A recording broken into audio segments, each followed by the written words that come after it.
AHA led a study which presented some remarkable findings.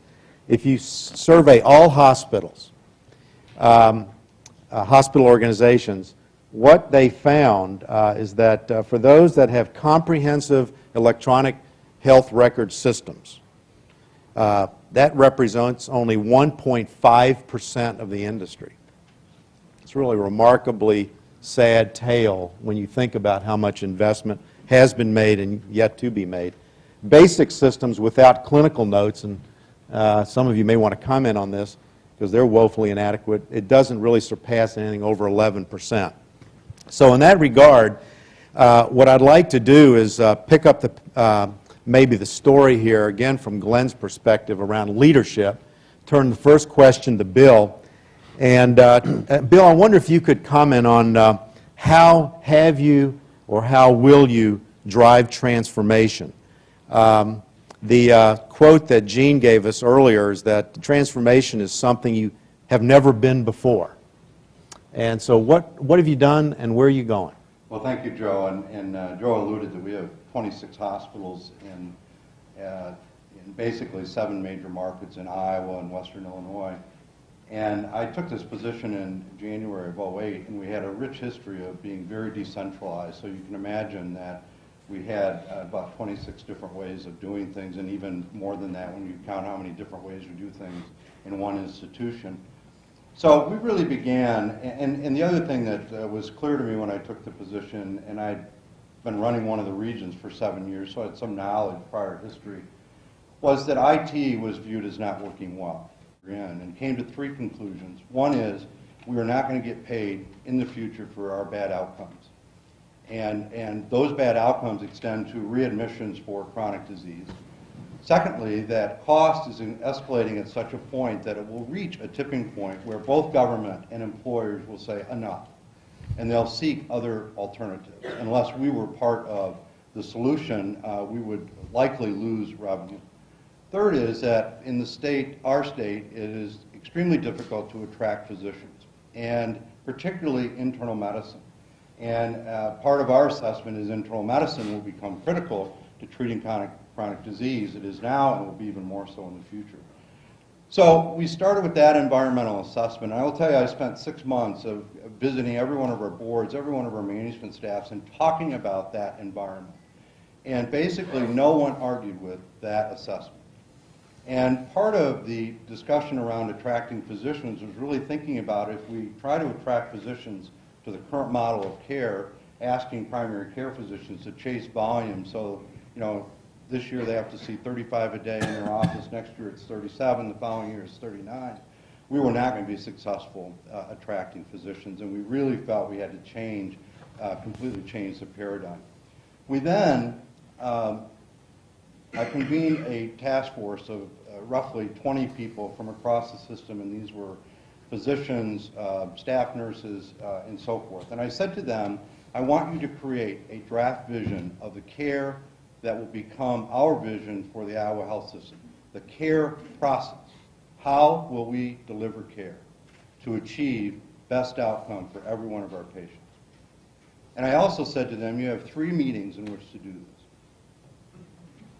And they looked at me like, well, you're nuts. And I said, well, you give it your best shot. If you need more than 3 meetings, then we'll talk about that. I hired somebody from the outside who understood the clinical process to facilitate that discussion. And I will tell you that in 3 meetings, that group came up with incredibly powerful work. We then took that work and vetted it basically across our system with senior leadership in every one of our affiliates, and basically came to this conclusion, that in order for us to achieve best outcome, we had to standardize, not centralize. Standard, I'd be shot if I said centralize. I never use that word. But we had to standardize what we did, particularly at the bedside, and it now is morphed to thinking about this system as a whole, but what we did at the bedside, and came to 2 really fundamental conclusions.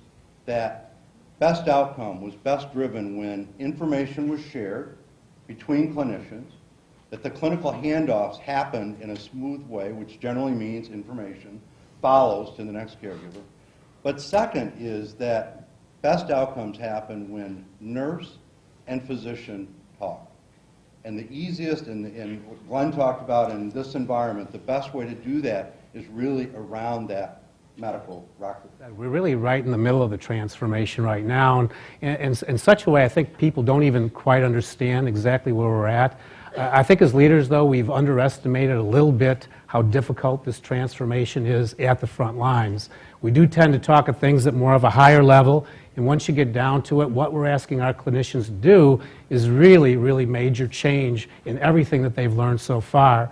So we were asking that physician to come in who's done something for 20 years, and starting Monday morning, you're going to do something completely different. Same thing to the nurse. And what we found is in our training and how we approached this originally was you really have kind of two problems. One is we have to teach them how to use the technology. How do I use the functions? How do I log on? How do I get to this place in the system? How do I display that? At the same time, we were trying to teach them process improvement. And we were trying to do that at the same time. And clearly what we saw was they were just focusing on how do I learn the functionality of this thing so I don't embarrass myself when I have to do this and the IT people leave and I can't rely on them anymore. So when they came in on that Monday, we actually had trained them fairly well on how to do the functions, but we hadn't trained them on how to use them in their day-to-day process. And really that really was probably the strongest learning that we came away with, and then building the new processes around them to help them with that transformation. And I think that's when we went back to our leadership and kind of talked about, you know, the structures we originally had started with for deploying this technology really just were not working for us. The other thing I think we learned, of course, was the diversity of our physician population. And I think somebody had mentioned this morning, IT is often looked at as a villain in healthcare, and I think that often is the case. And one of the things we really tried to work hard with the physicians is to tell them, you know, we really are your friends. You know, we're not coming here to make your life miserable. We're not coming here to complicate your life. We're here really to provide you with the toolkits that will enable you to do things more effectively. And we really developed this process of one physician at a time. And so the transformation seems slow because it really is a process of one physician at a time. We have residents that will pick this up very quickly and are very fast and use the system very effectively every day. We have hospitalists that do the same thing. But we have community physicians that come in maybe for a short time in the morning or come in once a week that struggle with using the technology simply because they don't get the repetitions they need in order to become effective with it. What is it about us that's so admirable and yet so unusable in the United States?